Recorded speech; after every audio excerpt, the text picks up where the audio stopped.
of the famous Rabbonim of yesteryear. And on this session over here, we're going to explore some of the highlights of the life of a great Libyan rabbi. His name was Rabbi Kamos Nahaisi Z'tl. Now, he was reported over to be born actually in English year 1896 and passed away approximately, he was 69 years of age, on, according to most opinions, the 7th of February in the year 1965. That would have been Hey Adar Aleph. I read somewhere else that it was on Chaf, I think Zayin Elul over here, but that seems to be a mistake over here because the majority of places actually say in of itself it was in this towards the start of Adar. He was a great rabbi. He was a great Libyan rabbi from Tripoli. He'll become a rabbi, a dayan, a Jewish judge that is naturally. He'll be the head rabbi of the congregation of the Libyan community in Tripoli, respectively, and then afterwards will actually come and arrive in the land of Israel and become a great rabbi in Tel Aviv. So let's explore some of the highlights of the great rabbi's life. So he was actually born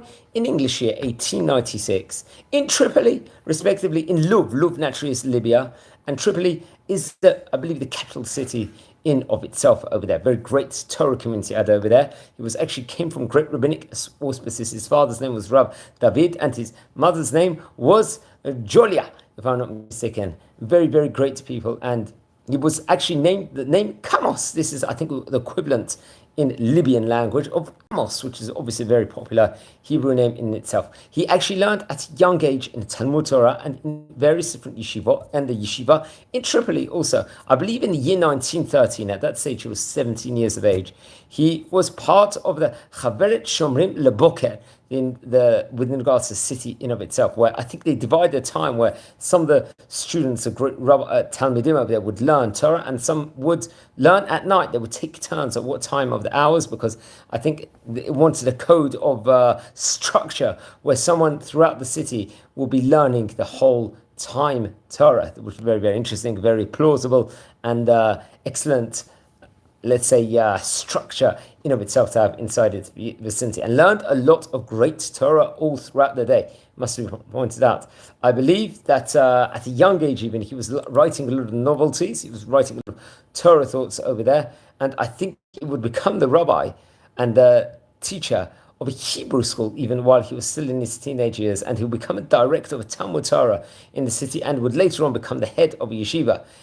So he took on many different roles throughout his life. Great. He was a rabbi inside the congregation in of itself, and would give the most grandiose sermons over there, really to mitchazek the people. He got married to Rabbanit Miriam Rama.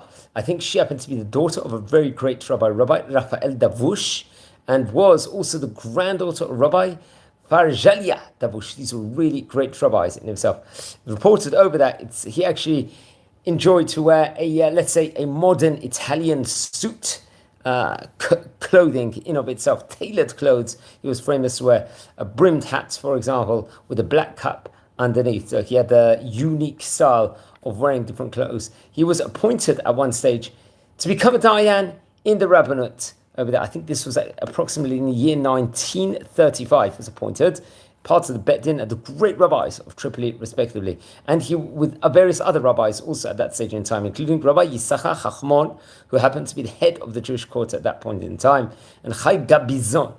And it's actually interesting, he had various different positions over there, and I think he took on a role where he would eventually make Aliyah to the land of Israel. I think he was connected with various different, let's say, Zionistic organizations in Lub, in Libya, respectively. And he brought about many different responsibilities over there. I think in the year 1949, I think with various other members of the Beit-Din, he was, and the chief rabbi at the time of Libya was Rabbi Shlomo Yaluz. I think they did a special tefillah, they actually wrote about, like a special structure for it, on Yom Ha'atzmaut in itself. This was like a year after the independence, for the congregation, the Tripoli congregation of Libya, respectively. And he was part of the, if I'm not mistaken, he would eventually come and he would actually go and work and move to the land of Israel, eventually working for the Rabbanut Harishit Yisrael.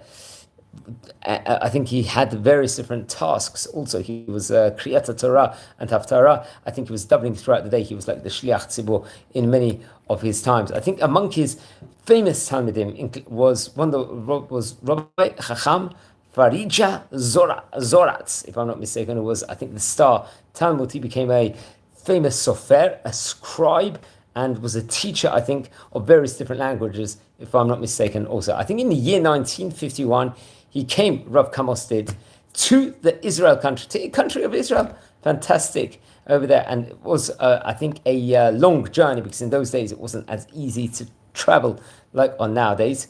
And I think most of the community in general in Tripoli didn't let him go. He eventually was able to leave, but he was so inspirational over there, and such a great pull inside Libya in of itself. It was difficult for them to part ways with him, but eventually did. After his immigration, he would actually go on to settle in Tel Aviv, and had close relationships, especially to the chief rabbis of the city. I think Rabbi Yisachar Yehuda Unterman at the time, Rabbi Yaakov Moshe Toledano. They invited him to serve on the religious council of Tel Aviv. These were great rabbis in of itself at that stage in time. And he served as rabbi, I think, in the Shikon Dan neighborhood in the city.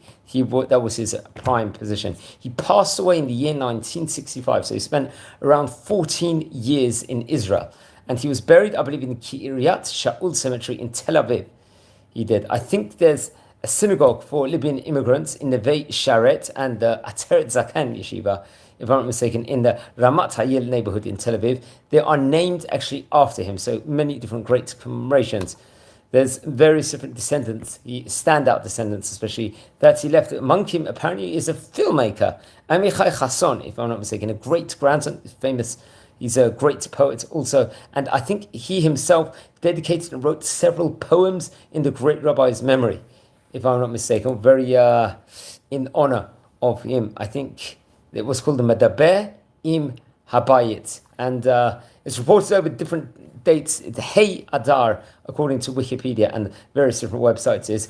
On another website, it said it was Chavav Elul, his Hilula, but it gives actually an English date of it, the 7th of February 1965, so I would assume that was probably the date, Hey Adar Aleph, if I'm not mistaken. One of the great rabbis from Tripoli. Friends, we've already covered from Tripoli, maybe about 10, 15 rabbis in this series. Among his Rabbonim, let's just go back to just do a bit of revision. Rabbi Raphael Davush, Rabbi Yosef Jayan, Rabbi Cheskia Shabtai, another rabbi we've spoken about on various different occasions. Also, Rabbi Cheskia I think he would actually later on become a Rishon LeZion, a chief rabbi in Yaffo also, and Rabbi Tzion Bitan, another great rabbi who we've mentioned about various different occasions. That was among his rabbis, among his Talmudim, including Rabbi Fraija and Zoratz, who we mentioned about before. What a great rabbi he himself happens to be, a rabbi of a congregation, and had many heritage and greatness